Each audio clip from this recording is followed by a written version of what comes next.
Kakos Industries is ad-free. To help keep it that way, consider heading to kakosindustries.com/Patreon and pledging $1 or more a month. What you are about to hear is the greatest soporific known to man.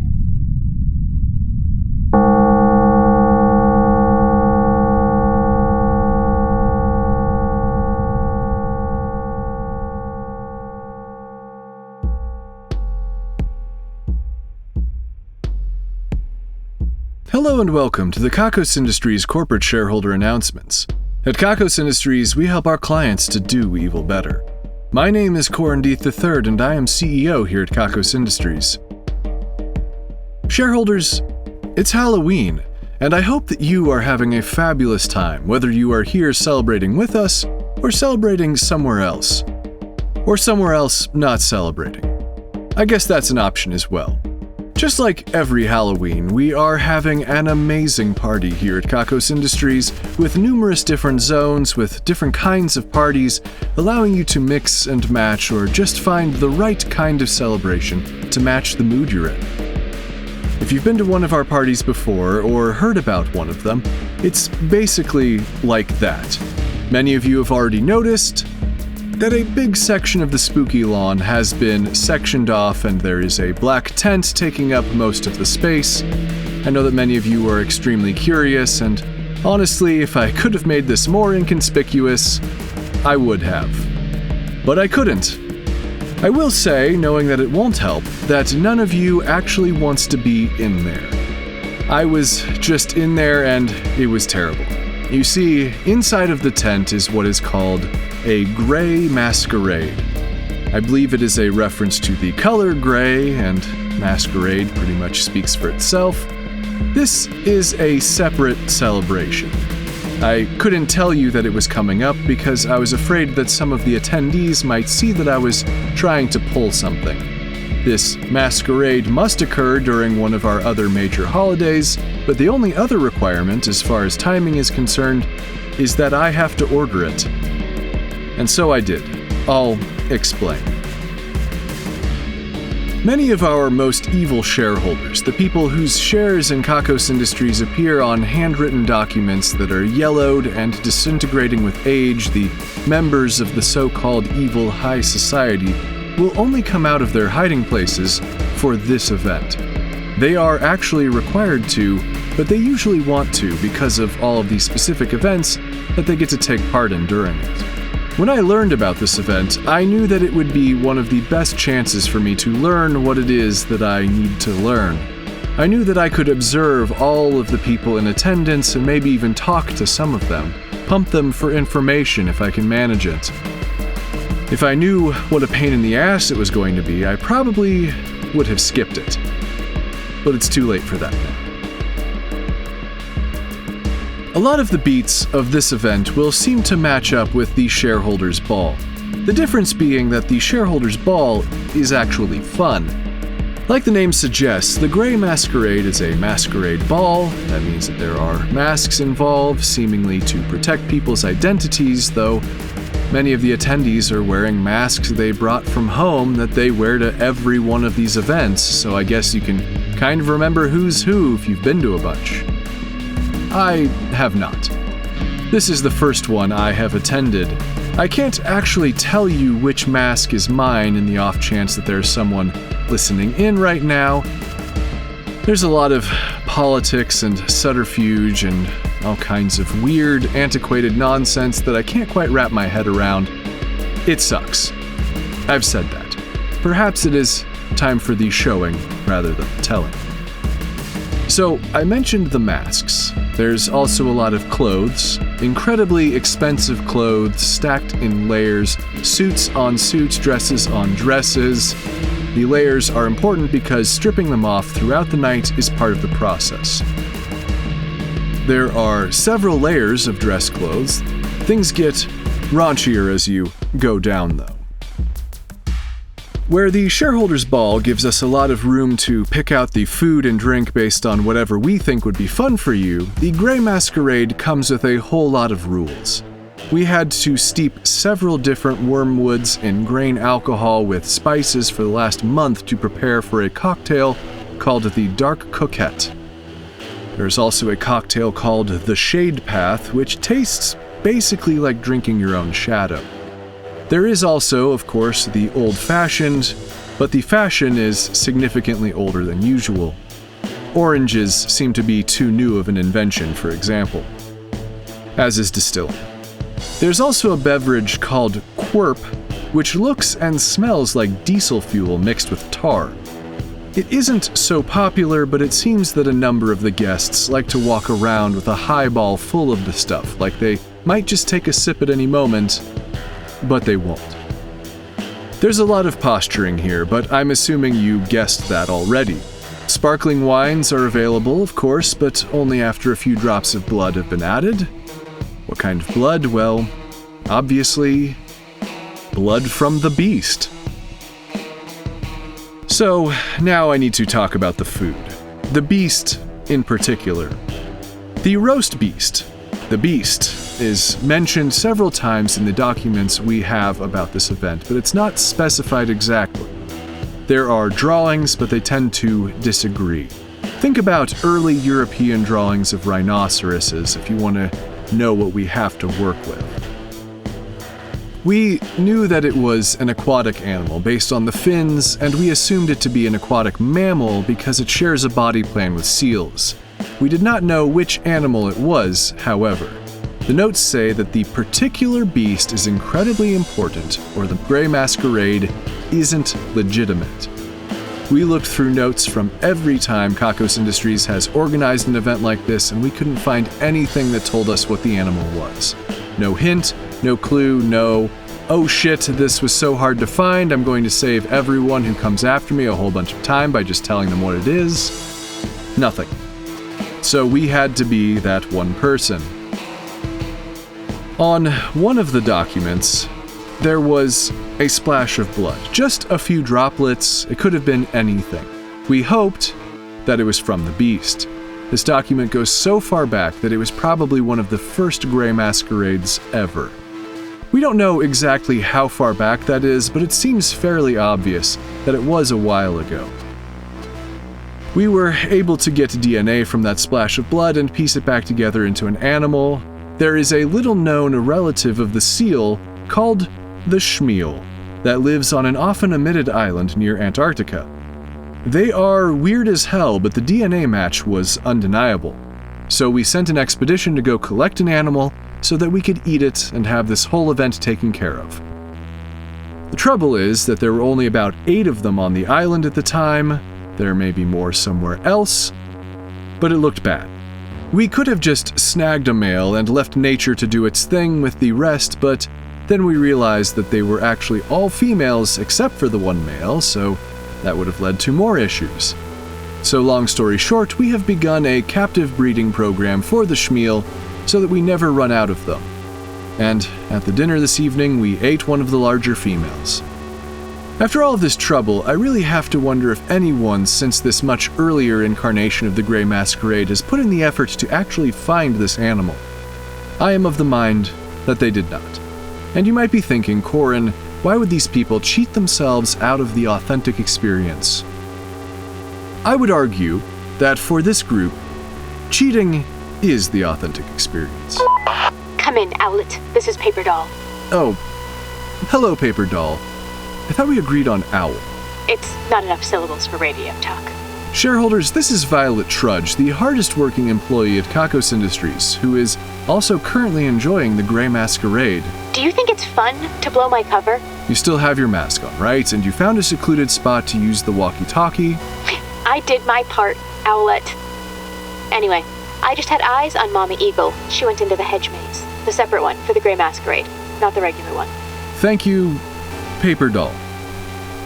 Please try to keep an eye on her when she emerges. There is only one exit to the maze.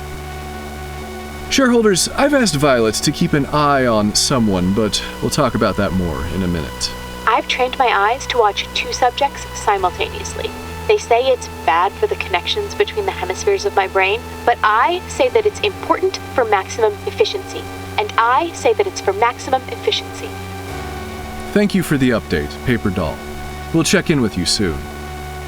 So, shareholders, you might be wondering why I've tasked the hardest working employee in all of Kakos Industries with going to this masquerade undercover for me, and the answer is that she isn't really undercover. You see, Violet, being one of the hardest working employees tackling many jobs at once, has earned what you might call a fuck-ton of stock options.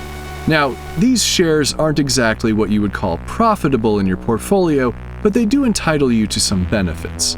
Violet is one of the largest employee shareholders in Kakos and just barely meets the threshold for being invited to the Gray Masquerade. But she is there legitimately, which made some things easier for me.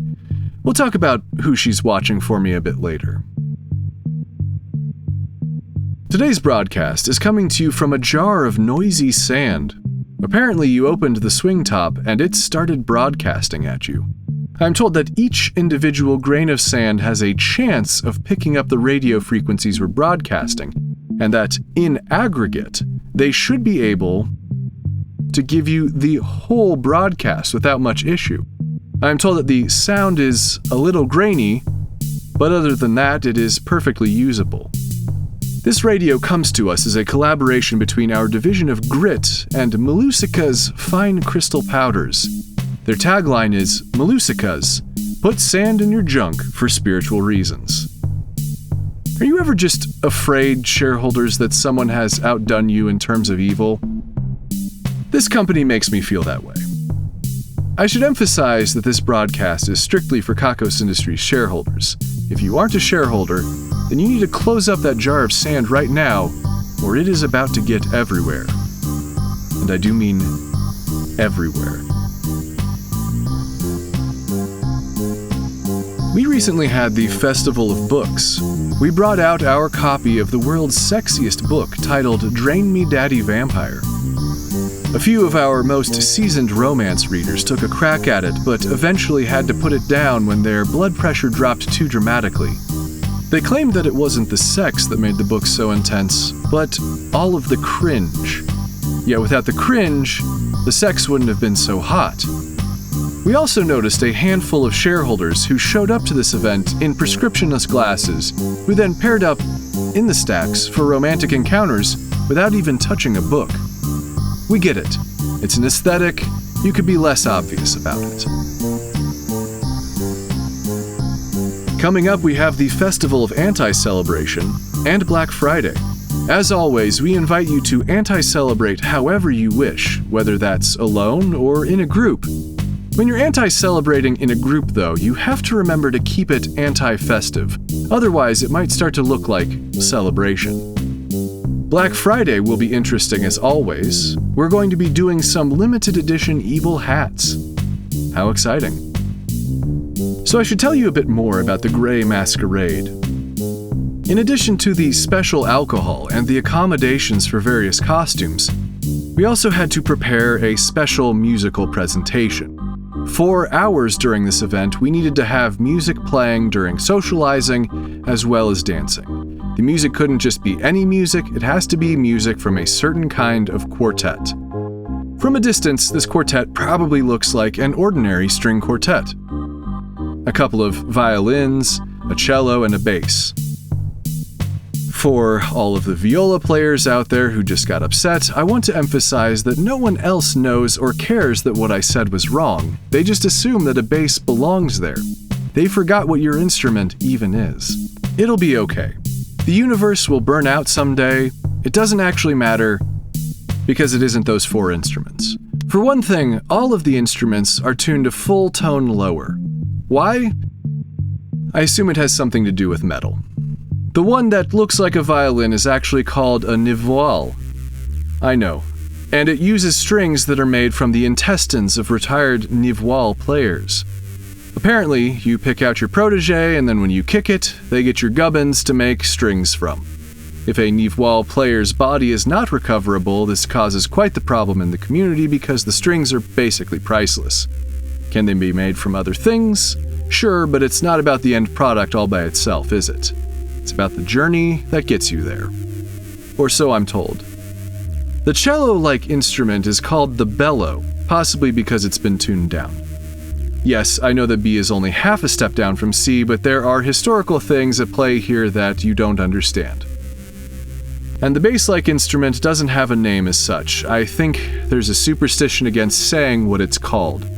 Anyway, it's wooden and it's full of blood. It's just sloshing around everywhere. The sound it makes is sort of like the creaking of a boat in a storm. If you're thinking that there must be tons of people who play these instruments, first of all, no, you're not. You're not thinking that. Second of all, there aren't. There's like 4 quartets we could find on the whole planet, and they are all expensive. There's also a whole ritual they have to perform before they can play, and it takes 4 hours. So you better plan accordingly. So this leads me to the dancing. Once the quartet did start playing, we were able to start dancing. Now, as I understand it, there is a great deal of politicking that goes on during these dances. These events have winners and losers, and it has to do with business deals and alliances made, as well as how great you can dance and offers of a sexual nature, but I'll get to that in a minute. I'm not particularly concerned about winning or losing, or at least I wasn't until I knew that I could lose, and then I started to take it very seriously. I had to walk that back because my goals are different from everyone else's. All the same, I've been practicing my ballroom dancing just in case something like this happened. The dancing is sort of like what you might expect from an event as stuffy as this, but it does have its raunchier moves. I played it pretty conservatively as I was new and I didn't know what to expect and didn't want to embarrass myself right out of the gate. I danced with a number of charming individuals, many of whom seemed to have a hard time discerning who I was. They all know each other so well that they can identify each other by dance moves alone. I'll have to keep that in mind for future events. The people I danced with would occasionally whisper something in my ear about a deal or a current bit of gossip, evidently trying to tease out who I was behind the mask. I made certain business offers and commented mildly on the gossip, of which I only knew because of that date I went on. Why do I remember any of it? I don't know. I feel as though I was able to navigate the situation well enough. Then the person I was looking for arrived. She was an older woman, possibly in her 60s. She was elegant and beautiful. She wore her evening gown like it was a second skin. Beside her were 3 women who looked like her from 3 different time periods. One maybe 21, another mid-30s, another in her 40s. They were wearing masks, but you could tell. I would feel a bit conspicuous about walking around with 3 identical copies of myself, but others may not agree. I guess there are levels of power and access that make you less concerned about the things other people are concerned about. Her daughters found their way to the drinks or the dance floor and began enjoying the party. She watched the crowd from a distance, appraising the situation. You could tell that she had been coming to events like this for her whole life. I approached her and offered her my hand. This is the standard way that you ask someone to dance. I rehearsed it. The crowd went very quiet when I did this. Eventually, she smiled and took my hand, returning with me to the dance floor. A bubble formed around us, no one wanting to dance too close or accidentally swap partners. She watched me closely. I could see her eyes scanning me from beneath the mask. "Who are you?" she asked, not at all expecting me to respond. I smiled with a rehearsed confidence. I didn't say a word. We danced for 2 pieces, which is not a short amount of time under the circumstances. Finally, she said, "Okay, I may have the answers you're looking for. Find me later." The piece ended and we bowed, then she walked away and disappeared.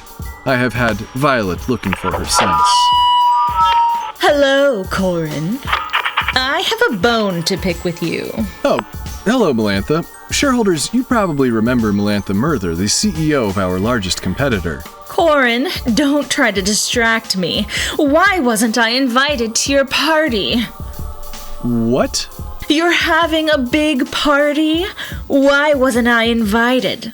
You know I don't go to every party completely naked. I can clean up real nice, Corin.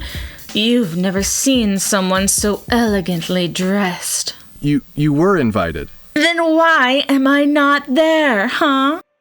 I'm pretty sure I would have gone if I knew there was a cool masquerade thingy with all of the evil people. We sent you an invite. Your assistant said that you weren't interested in any boring nonsense that I put together. This doesn't sound like boring nonsense, though. Well, it isn't. Actually, it kind of is. Maybe to you, but I love this kind of thing. All the people, all the masks, all the evil. It's exactly what I want personally. I hear they're passing around notes with weird sex requests on them. I'm really great at weird sex requests, Corin. I have no doubt.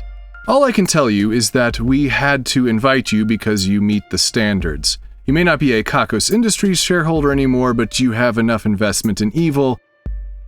We had to invite you. And I said no? It seems so. This doesn't sound right. Okay, I have the letter here. Tell Corin his stupid little schemes to try to get me to touch him are foolish and dumb. His party sounds like a snorefest and I wouldn't be caught dead there. I don't care how many evil weirdos he convinces to attend. Okay, I might have said that. The party will likely go on for some time still if you want to join us. You mean show up fashionably late? This would be extremely fashionable at this point.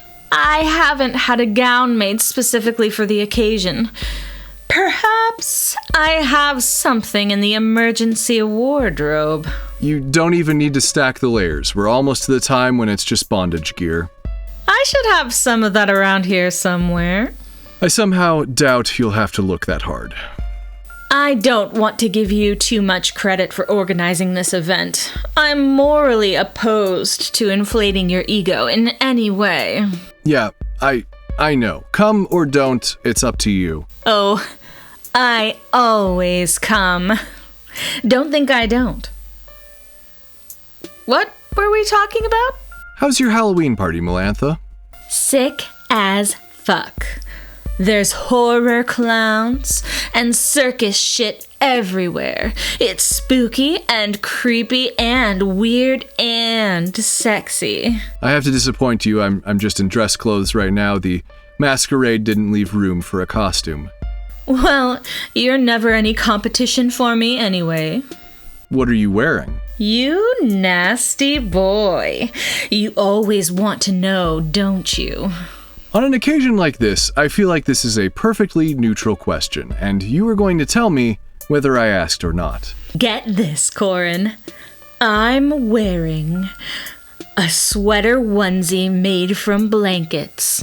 It has a bit of nacho cheese ground into the abdomen. That's different. I've given up, Corin. Really sounds like it. No, it's my costume, Corin.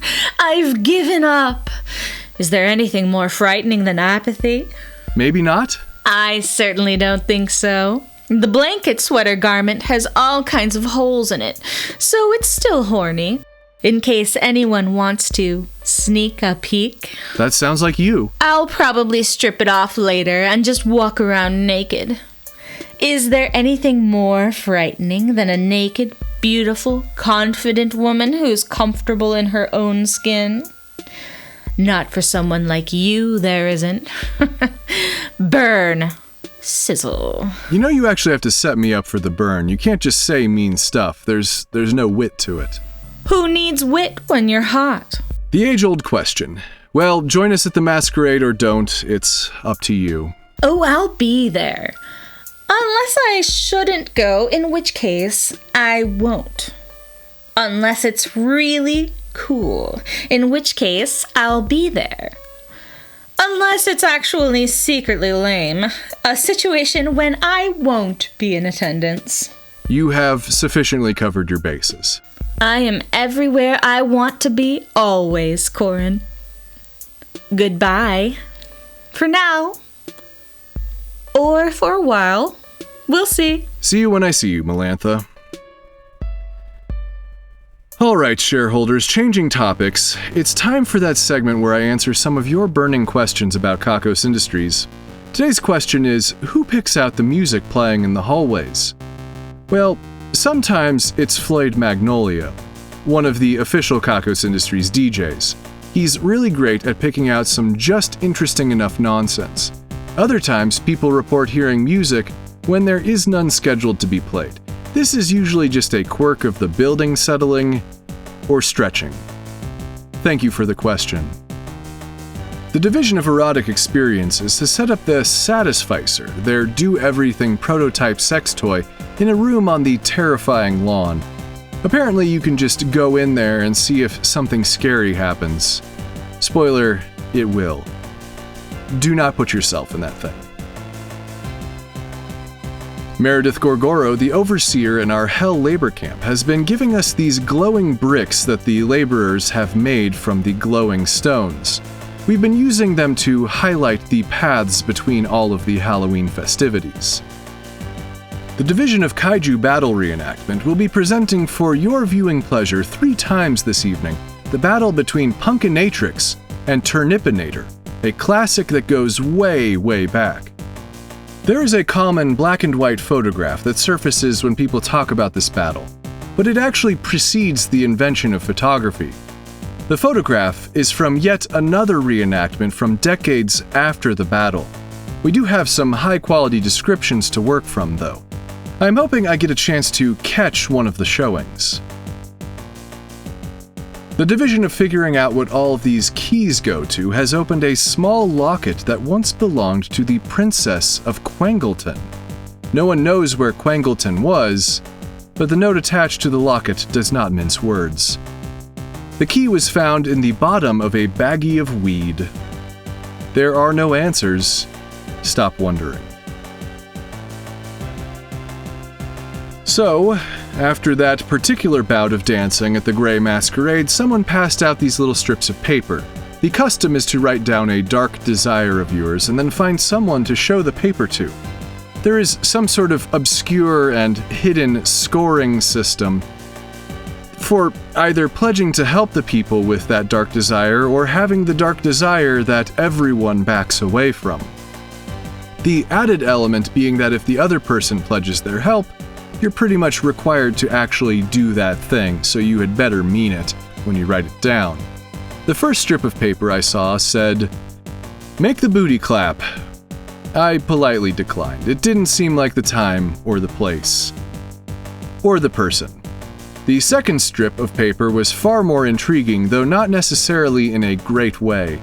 I read the piece of paper and it said, "Kill Corin Deeth" on it. When I looked up, I saw that it was one of the daughters of the woman I had spoken to earlier. She didn't really wait for my response. She took the piece of paper back and then very obviously handed it to another person at the party. That person backed down, which was encouraging. She laughed and moved on to the next person. I had thoughts, but it was time to come do these announcements. I had to back down. I put another person on the task of watching her so that I might know who is coming to kill me. Come in, Owlet. Go for Owlet? Right. I'm also following that woman. The woman's daughter. How are you watching both of them? How are you still wondering how I do things? It's beyond your ken. Corin, don't worry your pretty little head about it, okay?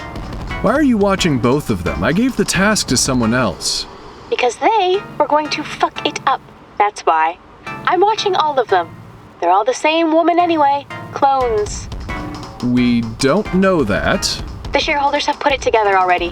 The woman has clones. There's probably more than just what we saw. I mean, if you're going to clone a woman, then this one's a worthy choice, but clones they are all the same. I don't have time for hints and implications. Owlet. We're still verifying it, but yeah, it's pretty obvious. The shareholders know a clone when they hear about one. Owlet.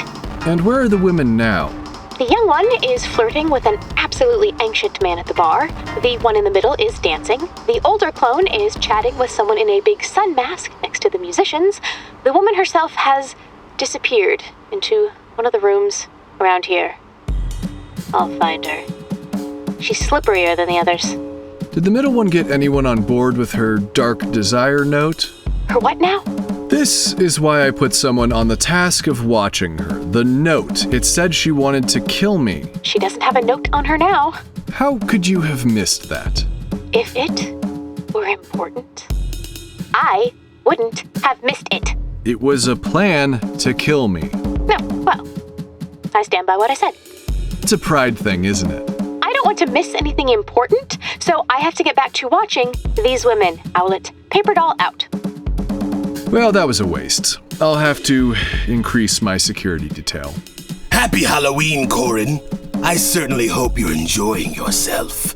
Well, I am certainly here. Oh, come on, Corin. You need to enjoy yourself on a Halloween like this. What if it's your last one? Better make the most of it, right? I'm not sure I can do any better than I am. Shareholders, this is Dirk Sexplosion, the head of Giant-Ass Robots to Kick in Your Face, one of our preferred clients deluxe. Dirk, do I hear a mask on your face? Corin, you know it's against the rules to inquire about the identities of anyone at the Gray Masquerade. Well, that answers my second question. And my first, actually. Of course, you would be invited. You have a ton of evil shares. Did you enjoy the masquerade, Corin? Are you having fun with it? You should really enjoy yourself, you know. You never know when a party will be your last party. You said that twice now, Dirk. Is there something I need to know? Don't be ridiculous, Corin. There's nothing you need to know. It's just that you might want to celebrate to your fullest. As a friend, I'm telling you to celebrate as much as you can. Enjoy your last moments on Earth, Corin. Dirk, what the fuck? Spill it. Well, Corin, it's a funny story, you see.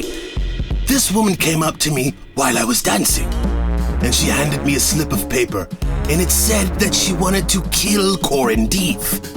And well, you see, Corin, my evil was on the line. My reputation. The way my friends and family think of me. My very existence. It was all on the line. I couldn't back down, Corin. And now I don't know what to do. I think I'm responsible here, Corin. I am a man of my word. I have to do what must be done. It's about honor. You accepted? You agreed to help this woman kill me. I panicked, okay? I didn't know what else to do. I couldn't be made to look weak. You understand. I certainly don't know why you accepted her offer. It was clearly a bluff, Dirk. Or it was. What happens now, Corin? Do I kill you? I have to, right? I need you to know that I'm not going to enjoy this one bit. I'm really not sure how I got myself into this mess. Oh, what a shame. Well, there's only one way out, Corin. Oh, I'm just sick to my stomach about it. Oh, my stomach is really upset, actually. I have to wonder what kind of paper that note was written on. Why would that matter? Well, because I ate it, Corin. As is tradition. What tradition? Corin, the one where you agree to do something by eating the piece of paper it's written on. What? She handed me the paper. I panicked. I ate it. That's how you agree to these things, right? It isn't. I know because I just read all of the regulations in preparation for this event. You're supposed to put a mark on the paper and give it back if you're on board. Well, what happens if you eat it? Indigestion? I don't actually know. The two accepted methods of handling the situation are to put a mark on it or return it without a mark. I don't know what happens if you eat it. I assume there's some sort of consequence to not playing by the rules, though. You did take someone's dark desire away from them. So what you're saying is that I actually saved you? Possibly. Oh, what a relief, Corin! Oh, I thought I was going to have to take you behind the shed like a malfunctioning robot and put you out of your misery. Well, you'd have to try, I suppose. Don't be silly. I've had to put down enormous robots with enormous robot cocks. And you? What are you? A person with a regular dick. It would be no trouble at all. I don't know, Dirk. You backed down from a challenge. Why should I think you're up to the task? Your honor has been permanently damaged by this. So it's like that, is it? Apparently. I'm glad you don't have to kill me, Dirk. Well, I didn't, but now... Oh, hell. What kind of paper was that? Oh, God. This isn't over, Corin. I'll just have to weigh my options carefully. Preferably in a bathroom. Probably gonna have to kill you, though. For honor's sake. Enjoy the party, Dirk. Is that a threat? No, it's not. Oh. Okay. Bye, Corin. Smooches. Corin, I must submit a complaint. Oh, hey, Junior. Shareholders, you remember Junior. He's a lot of things. What's your complaint, Junior? You are here right now doing these announcements instead of being at the Gray Masquerade getting some strange evil action. You mean the sex stuff? What else could I mean? People were handing you notes with wild sexual fantasies, and you're not there doing that shit. This might be once-in-a-lifetime kind of stuff. I doubt that. I get the impression that for some of them, this is a weekly event. It's a special occasion. They bring out the big guns. It's not like great stuff, Junior. It's mostly shocking stuff, not necessarily fun stuff. I don't understand, Corin. Is it not fun to do shocking things? Let me put it like this, Junior. Is the sex better when someone somewhere else would be offended by it? Does that improve the experience? It's the thought of the thing, of course. But it's like, who's having sex, you know? Is it all the people who would judge you? Is it all the people who would be shaken by it? Or is it supposed to be you? How will you know if you enjoy it until you try? It seems fake, doesn't it? No, it seems like wild fun, Corin. I've been to a Gray Masquerade before, and I'm just afraid that you might be missing out. It's possible. There will be other opportunities. Also, it really didn't seem like there were that many takers for all of those weird things people were requesting. What did you write on yours? What do you mean? You had to write something down. It's in the rules. I didn't write anything down. You had to. People were watching. They would have noticed if you refused to participate. I didn't do it. You did. Well, I didn't hand it to anyone. Again, you had to. Don't bullshit me. I can see through your lies. I wrote down the Holy Savior. Holy shit. The sex move? Yeah? I didn't know you were freaky like that, Corin. That's some serious shit. I knew that no one would say yes. You pulled out all the stops. Damn. I knew that no one would say yes. And what if they did? We'd have to find 11 other people to make it happen. Not impossible, not even improbable at an event like that. It wouldn't be the worst thing. I have to look at you in a different light now, I think. I think I've lost respect for you, Corin. Oh, come on, you were just telling me to do some weird stuff. Within reason, for fuck's sake. Damn, I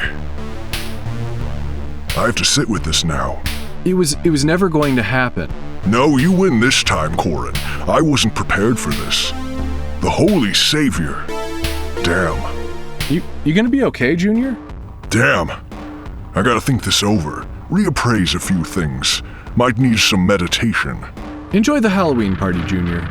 Well, I was going to. Now? Who knows? Don't do this, Junior. You're nasty. I salute you. Okay, talk to you later, Junior. It's time for today's Employee Spotlight. Today we are shining a light on Kubos Amegliatani from the Division of Cryptic Software. I am told that there is a piece of software in use here at Kakos Industries that no one understands, both in terms of user interface as well as function, except for Kubos. We have tried to do without the software, but that has led to disaster.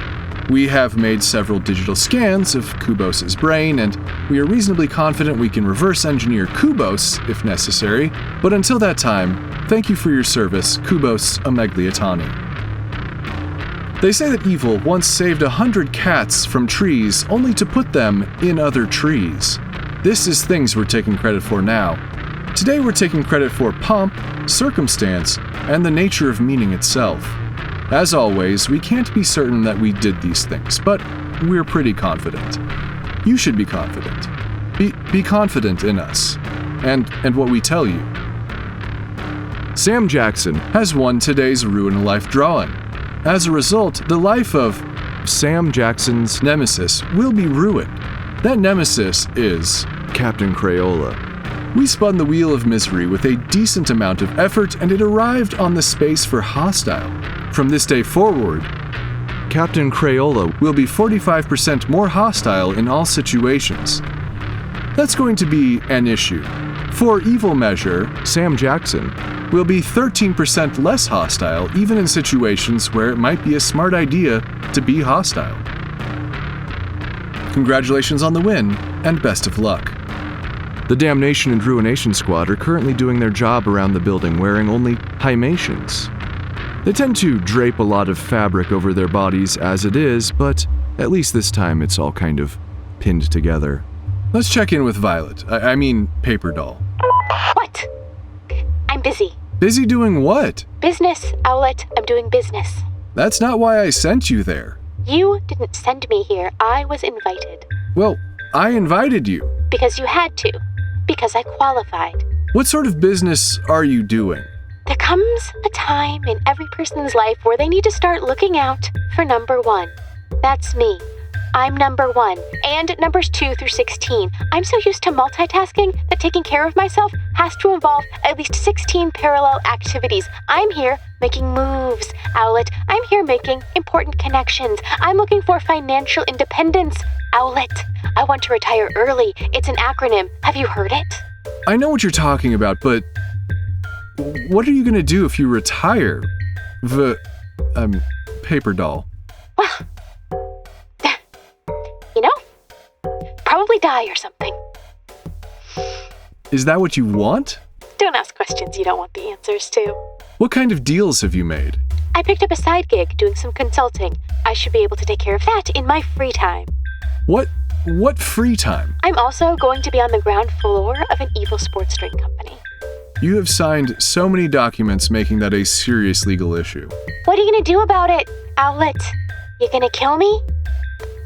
I guess I'm going to make an exception, this once. Just remember, you can't share information about Kakos Industries. I won't kill you, but someone will. So? There's torture involved? Fine. Where are the women now? Oh, they've all fucked off. The main one. Where is she? Lost her a while ago.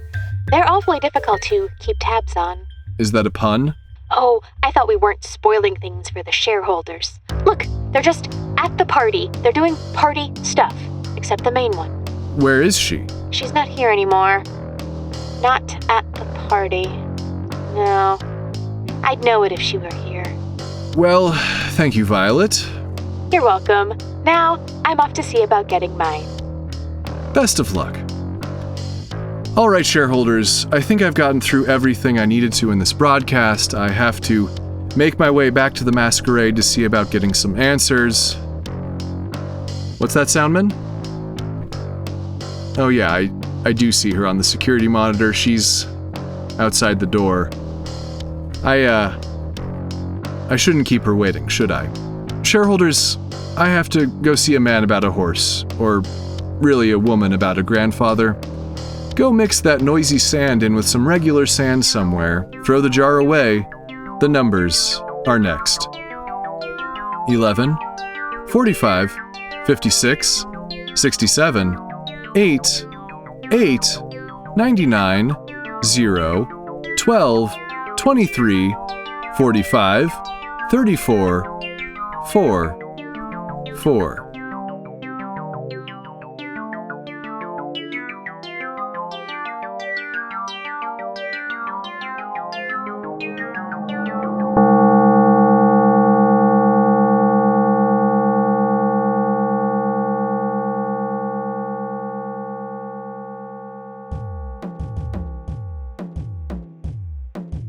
Kakos Industries is written and produced by Conrad Miszuk, who is also the voice of Corin Deeth and the composer of the music. The introductions and credits are read by Ryan L. Jenkins. The Alpha, the Omega, the Epsilon, and the Upsilon. Special guest appearance in this episode by Kitt Keller, Anwar Newton, Rebecca Ryan. Find transcriptions and more at kakosindustries.com.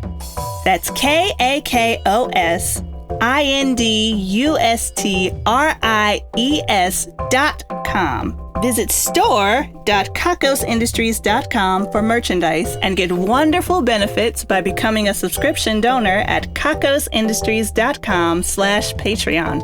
Join our community at kakosindustries.com/Discord and follow us on social media. Fan art really makes our day. Drop us a line for whatever reason at inquiries@kakosindustries.com. Special thanks to our esteemed shareholders, Jack Tooley, Christina Kirkland, and Brian Slizzard Becker. Also thanks to honored employee Calico, who flipped the light switch. The division of beanies, booties, and construction projects that are probably too large for yarn, directed by Theo Cornett, has seemingly abandoned the Hanging Gardens project after all of the knit insects devoured it. They have started instead working on a knit version of a Zen landscape.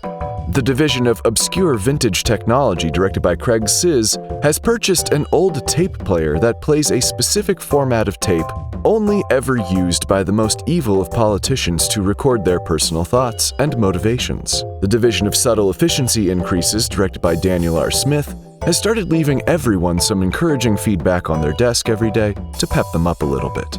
To keep it evil, they assure us that the encouragement is lies. The division of Kako's Cafeteria Reviews, directed by Seth and Josh, has reviewed mm-ms. Everything on the menu is just variations on the word and it's impossible to know what you're getting. 73 out of 96. The division of Improbable Cookbooks, directed by Hayden Neff, has been working on Everything is Nuggets. They even turn asparagus into nuggets. The division of More Monday Mondays, directed by Odie, has made Mondays that much more Monday by lowering the thermostat by just a few more degrees. The division of Villainous Introspection, directed by Sarah, is now considering what sounds make them feel the most evil. It seems like they're just taking this opportunity to catch up on music now, but they are spending a lot of time with clown rap. The division of New Card Game Mechanics, led by Finn, has developed a card that slowly eats the other cards in your deck, but with every card it consumes, it becomes stronger. The division of Animal Stacking, directed by the one true Dave, has stacked 13 mongooses. They were all on each other's shoulders trying to get at a snake in a tree. The division of Cereals, directed by Emily Reynolds, has introduced dry hopped cereal. You get a much stronger hop character than if the cereal was simply hopped at mash. The division of Must-See Train Trips, directed by Nishant and Konanika Guhajana, has been scheduling a trip along the Death Crater Rail, which takes you past the wreckage of the Happy Mountain Science Explosion. The division of Stone Watching, directed by An Angry Moth, has just confirmed for us that the stones are still there. The division of lesser-known napping locations, directed by Sass Master J, has recently taken a nap on the hot desk. No one knows why it's so hot. It was apparently just right for an autumn nap, though. Our esteemed shareholders, honored employees, division heads, and other Patreon patrons are the best. If you want a thank you in the credits, your own division, or other great rewards that help to keep this show running, please head to kakosindustries.com/Patreon. That's Patreon, Patreon. Doing evil can take a lot out of you. Make sure to moisten your body adequately.